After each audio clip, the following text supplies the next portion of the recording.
Hi, this is the OPPO F19 and I'll show you how to edit notification panel shortcuts on this device.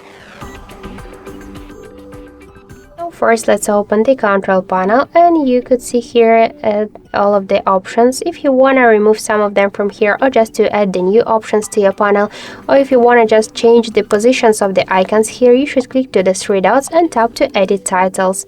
Here you'll see more functions section from which you could add the options to your panel just by click on each of the pluses, and by the same way you could also tap to the red minuses to remove them from here. If you want to reset the changes, tap to these three dots and click to reset, or to save the changes just tap to go back, and that's it.